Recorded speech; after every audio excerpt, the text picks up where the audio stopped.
Shar Yichud Ve'emuna. The Heilige Baal Tanya.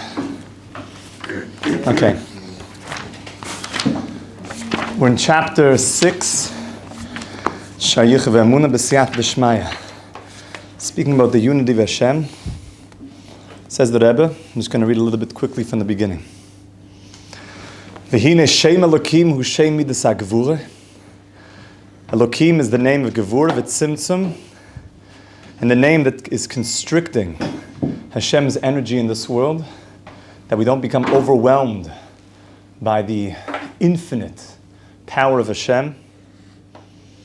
And therefore, V'lachein hu gam kein b'gematria hateva. And that's why the same numerical value of hateva, nature, which is 86, is the same numerical value as Elokim. Because Hashem is, so to speak, holding back that infinite light and covering it that we can actually survive as physical beings. And Hashem is doing that through nature. Nature hides. Nature hides. Nature hides the truth of Hashem's oneness because you see so many different things just running on their own. But really, nature can't be the entire story like Avram Avinu taught us, because who put the sun in the sky and where did everything come from? Who's moving all the constellations? Avram Avinu said, where did it come from? Who put it there? Who done it? Lefisha master ha'or shalamala ha'mehave u'mechaya ha'olam, because this great light, which is the light of Yud Kei Vav Kei, which is creating the world every single second, that light is being concealed through the Shem of Elokim. So Hashem is, so to speak, hiding himself using himself, which really means that there's nothing being hidden. In the halachas in Shulchan Aruch, in Siman Tzadi Aleph, that you have to cover your head when you make a bracha. So does it help for me to cover my head? Let's say I'm not wearing a kippah. Sometimes you see a guy do this, like he starts making a bracha, like, ooh, he puts his hand on his head. Does it help to cover your head with your hand? Somebody else's hand, yeah. Your own hand, you can cover your head? No. You can't cover yourself with yourself. If your buddy puts his hand on your head, and that's a very nice buddy of yours, he's helping you out. But you can't cover yourself with yourself. It's you. So Hashem is covering himself with himself. We're going to see a little bit more of that, which means he's not really covered. Okay, we're proceeding slowly here. V'nira ke'ilu ha'olam oimed u'misnaheg b'derech hateva v'shem Elokim zehu mogen v'nartik l'shem havaya lahalim ha'or ve'achiyas ha'nimshach m'shem havaya ha'mahav me'ayin liyesh shalo yisgal nevroim v'yisbad b'metzias. The reason that we have Elokim is to hold back this powerful light that creation doesn't cease to exist. Because if creation received all that light, there wouldn't be a finite creation. And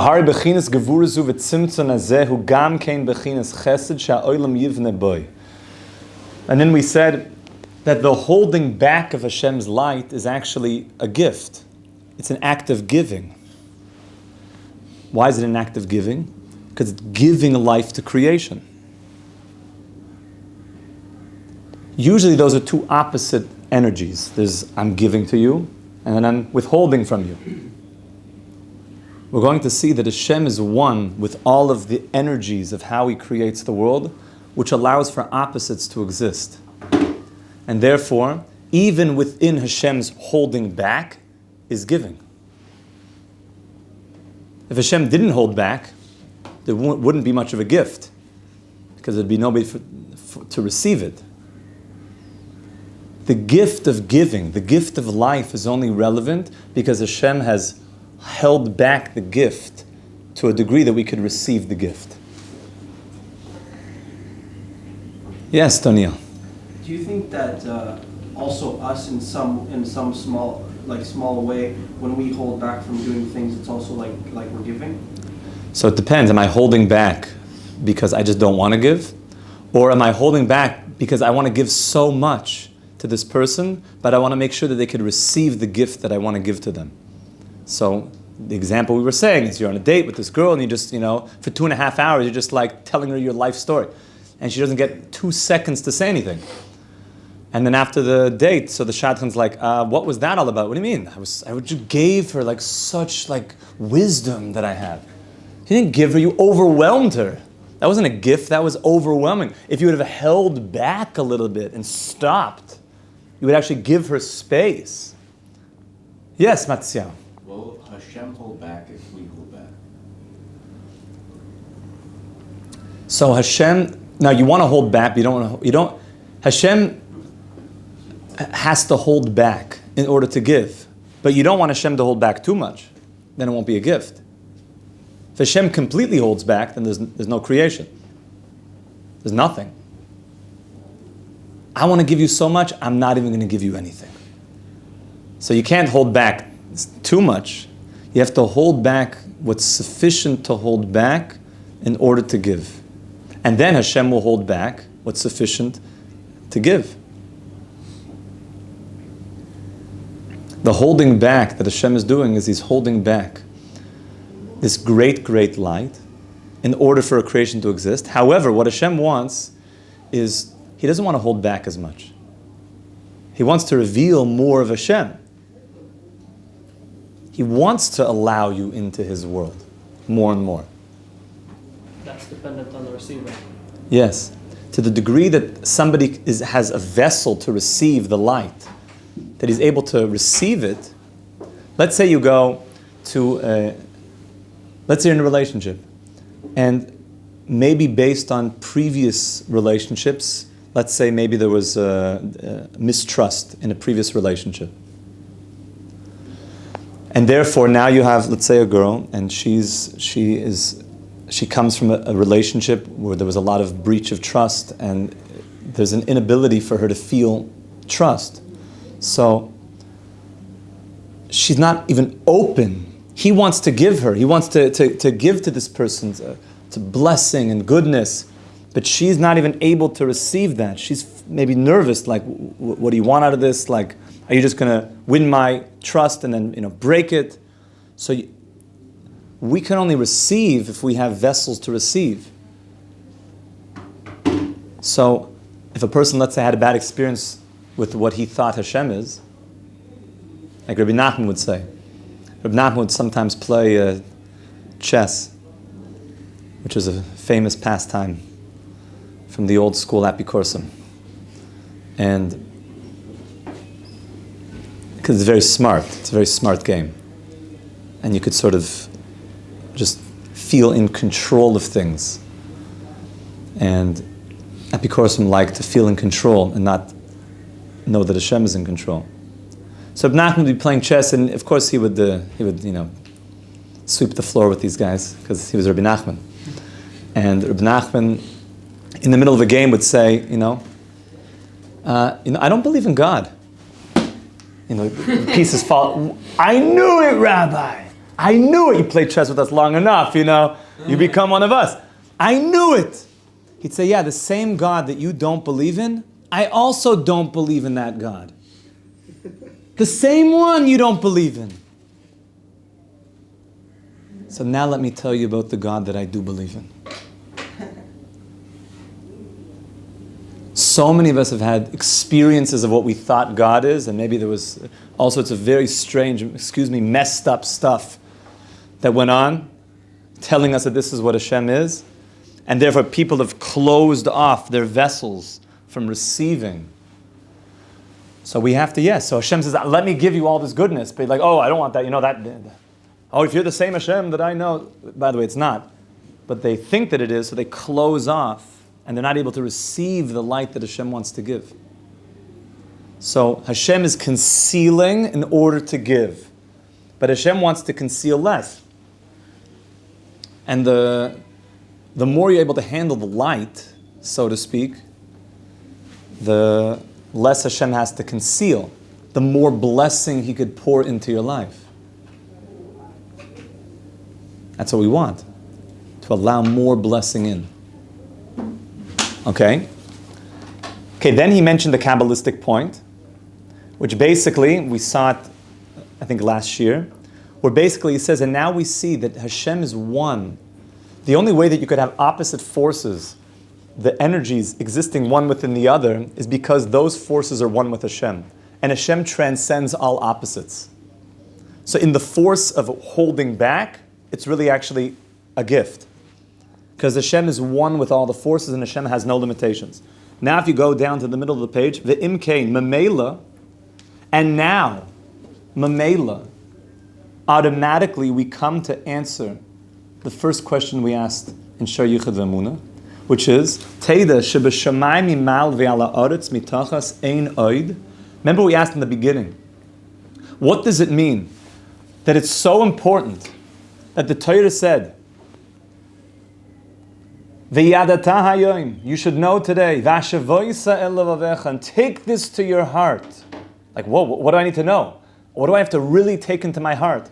Ki Hashem hu Elokim. Hashem is Elokim.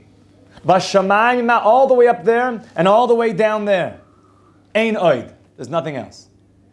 Whoa, that was like, what do I really need to know? I need to know that Hashem is one. Ein oid. So says the Tanya, Hashem hu Elokim. What do I really need to know? This is the punchline, if you've been with us from the beginning. Perish. Shegam ha'aretz ha'chumrius, even the land, the chumrius, this physical, we're talking finite, physical, coarse reality. Sheniris yesh gomer la'ayin, that looks so much like an independent thing, like a yesh. It's a, what a thing. He ayin ve'efes mamish lagabe HaKadosh Baruch Hu. It's one with Hashem. It has no independent existence. This shtender has no independent existence separate from Hashem, like the ray of the sun from the sun. Ki Shem Elokim, because the name Elokim, Eino Malim Mitzamtzem. The name of Elokim is not actually holding anything back. It's revealing Hashem. It's actually giving Hashem to creation. It's not holding Hashem back. It's allowing more creation to experience Hashem. El L'Tachtoinim. It only conceals from our perspective, V'loi L'Gabi HaKadosh Baruch Hu, but it doesn't conceal from Hashem's perspective. Ma'ach shehu v'shmoi Elokim echad. Hashem and Elokim is all one. V'lachein, therefore, gam ha'aretz mitachas la'aretz. Therefore, even aquatic, deep sea life, all the way, the deepest sea creatures that seem like so much just an independent thing,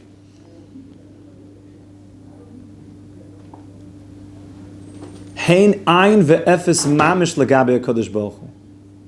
Ve'enim nikroim b'shem klal afilu b'shem oid. They don't even have they can't even be called something else. Let me explain with a mashal. This is a famous mashal that's used non-stop in the Sfarim. If you have somebody who has done a PhD, he spent 15 years researching a subject, and then he's told to come and speak to a lay audience and present his findings. And he has 15 minutes to present 15 years of research. How do you think he's going to present his findings? 15 minutes. Can he go and to a lay audience? I liked it today that David Magerman, when he got up, so he said, either I could speak about, a little bit of my story, or I'll talk about, what was it? Quantitative trading. Thank you. So some of the guys, like the finance guys, like, I'll give me a little quantitative trading tips.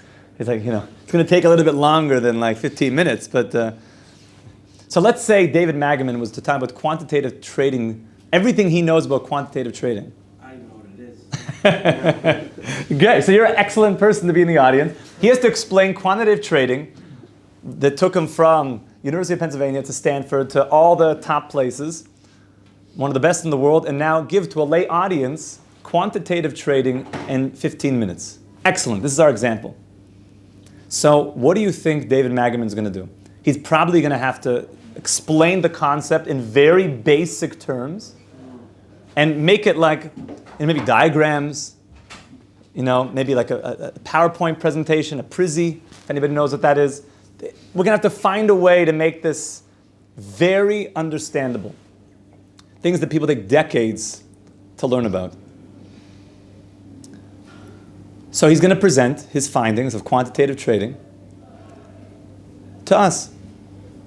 And let me ask you, when he presents the material to us of quantitative trading, has he held back what he knows about quantitative trading? Yeah. Yeah, he knows a lot. And it's a good thing that he does hold it back, because if he tells us what he really knows, are we going to know what's flying? No. If he tells us what he really knows, we're going to be like, you missed me like in part 1. Can we go back? So he takes the whole concept, brings it down to like elementary level concepts, and then presents it. And then we get it.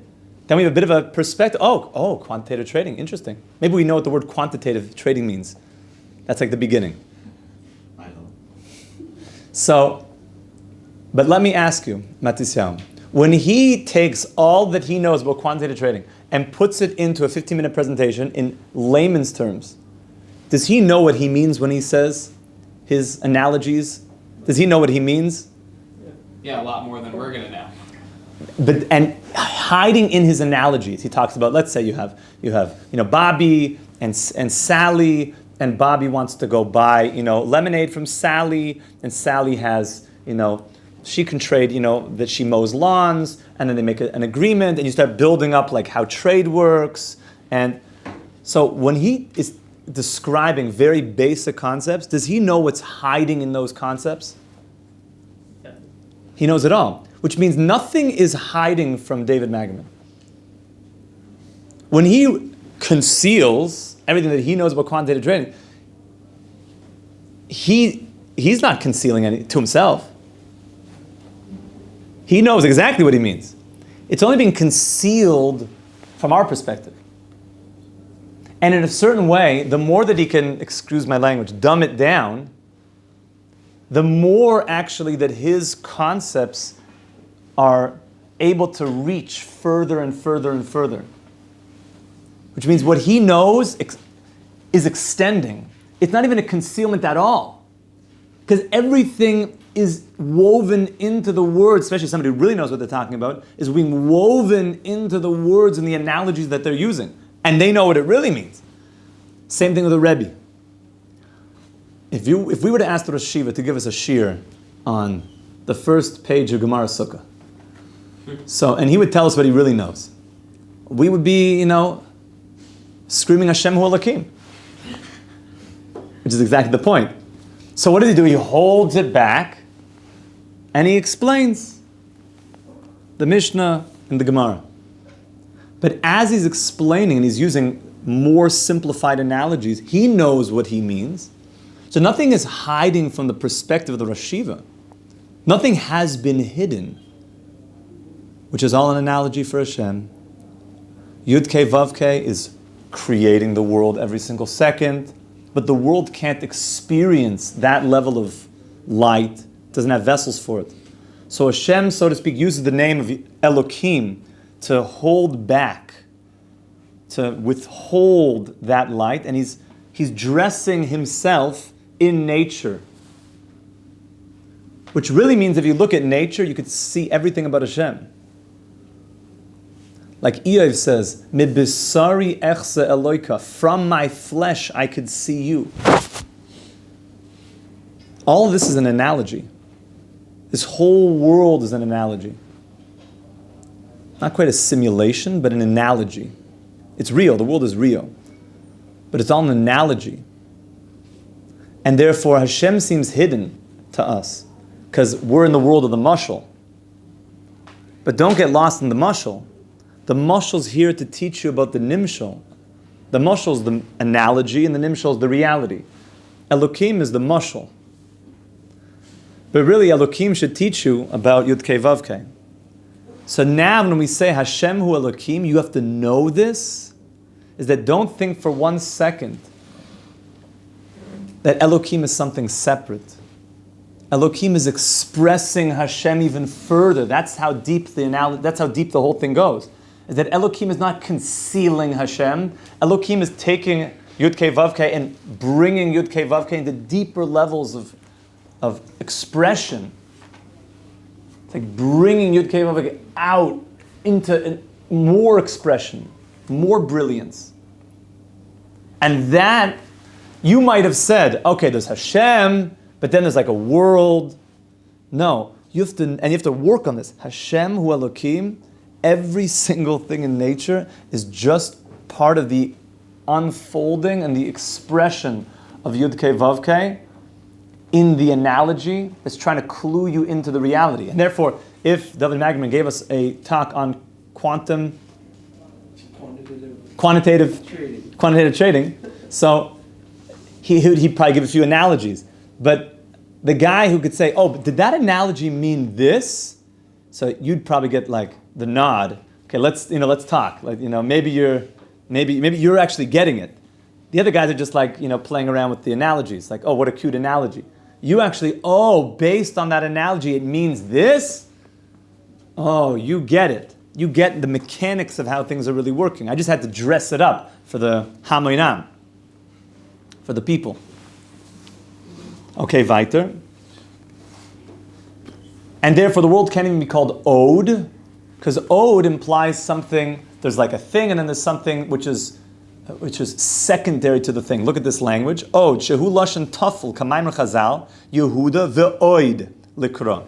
This is talking about, the Gemara mentions that there was a ruling in the time of the Gemara in the province of Yehuda, where they ruled on a certain halacha, and the Torah itself gave the halacha, and the way that the Torah describes it, it said, the Torah said it, and Yehuda said it.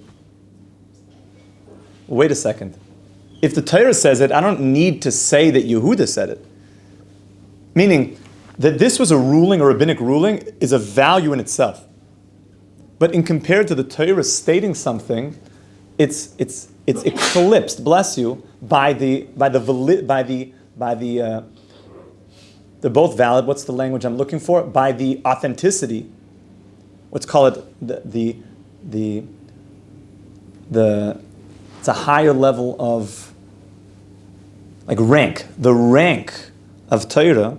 So you don't need to say that Yehuda, the Torah and Yehuda said it. You don't just, once the Torah says that, I don't need to know that a secondary ruling from the rabbis was given. Even though a ruling from the rabbis is valuable in its own right, but when it's with the Torah, you don't need to say and it. It's not. So you might have said there's Hashem, and then there's and the world. Od. You might have said there's the Hashem and nature. Like, you know what I'm saying? But compared to Hashem, like, no. It's not, okay, this is how deep the yichud is going. The unity of God is going. It's not that there's a world and Hashem. It's not. It's that there's only Hashem. The world isn't even something that's independent. It's like the rays coming off the sun. It's one with the source. It's like the analogy being given by the master. It's one with the source. And then another example is given. V'kegoin, v'keguf. And like a body, shutafel and neshama. A body is secondary to the neshama. The neshama is the primary identity, and the body is the secondary identity. The neshama is like the driver, and the body is like the carriage. Which is very interesting because nowadays there's been so much, we're losing touch with the neshama, with the driver. I think one of the representations of that is that so many cars are self-driving now. You don't even need the driver anymore. the driver is becoming something which is very fascinating. Which, the driver is the driver. The driver is the neshama. The neshama has to give guidance to the body. Okay? Ve'achiz shebetoichai. So the body is secondary, but the body is something. The world is not just secondary to Hashem. The world is an extension of Hashem. So the Tanya just gave two examples, is that the world is not a secondary thing. It's literally one expression of Hashem. Like the analogy of the rabbi. It's literally one. Hashem hu ha-Elokim. Which we screamed out yesterday in Yom Kippur Katan. Hashem hu Elokim. Is absolute unification. That's also what happens on Yom Kippur, where you scream it out, Hashem Elokim, or body and soul unify. Okay, this is all Yom Kippur dik. Is an absolute, and really on the highest level it's Purim, because it's a reintegration that everything, ein oid, milvadai. And even to say that there's an ode is already talking about a world of multiplicity. There's not even an ode. Ein oid.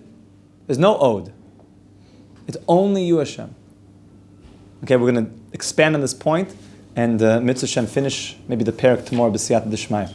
Everyone should be zoicha mamish to a good chodesh, a wonderful month, a month of miracles, of Kislev, like the Lelev Rebbe told me. Kislev is the month that you give your kiss.